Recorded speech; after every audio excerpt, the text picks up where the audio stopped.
Сабира Майқанова 1914 жылы 1 қаңтарда Қызылорда облысы Сырдария ауданында туған.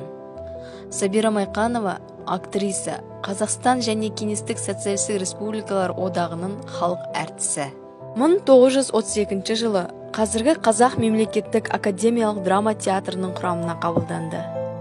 Шығармашылық жолы осы театрдың тарихымен, өсу жолымен тығыз байланысты.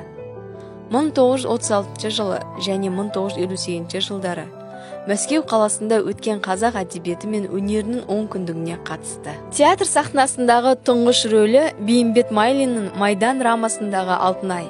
Бұдан кейін ол замандас құрбыларының сахналық бейнесін жасады. Роза, Рая, Гүлжамиля, Әуезовтың Абай романы бойынша Әлжан, Зейнеп, Тхань сияқты аяулы аналар образын мүсіндеп, сахна суреткер ретінде танылды. Актерлік өнері қызуқандылығымен, қарапайымдылығымен, әрі тұрмыстық бояуының қанықтығымен ерекшеленді.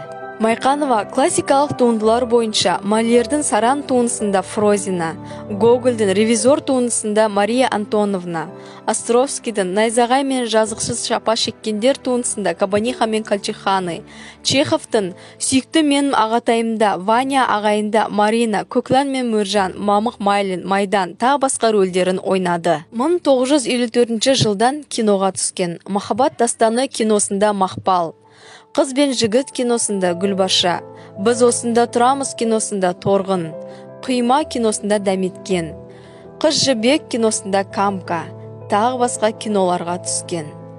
Жазушы Исабеков актрисаға мұрагерлер драмасын арнады. Осы пьеса бойынша қойылған спектакльде Майқанова басты рөл Салиқаны ойнады. Театрлық рөлдері Рахменқұловтың Документ туындысында Роза, Мұхтар Әуезовтың Алмабақ туындысында Рая, Мұхтар Әуезов пен Тәжібаевтың Аққайын туындысында Гүлжамиля, Мұхтар Әуезовтың Абай романы бойынша Ұлжан, Мұқановтың Шохан Уәлиханов туындысында Зейнеп, Ғабит Мүсіреповтың Қозы көрпеш баян сұлу туындысында Мақпал, Айтматовтың Ана жер ана туындысында Толғанай рөлдерін сомдаған. Фильмографиясы: Дала қызы эпизод, Махаббат туралы аңыз Мақпал, Қыз жігіт Гүлбарша, Бұл шұғылада болған еді Ажар, Біз осында тұрамыз Торғын, Теңіз дауылында Балықшы әйел, Бұл біздің ұлымыз Медбике, Қорытпа Дәметкен, Менің арманым Шолпан, Қызылтас заставасында Әже, Қыз жібек Қамқа, Мерекелік 3 күн қарт әйел рөлдерін сомдаған. Сабира Майқанова еңбек қызыл ту орденімен және медальдармен марапатталған. 1967 жылы Қазақ Кеңестік социалистік республикасының мемлекеттік сыйлығын алды.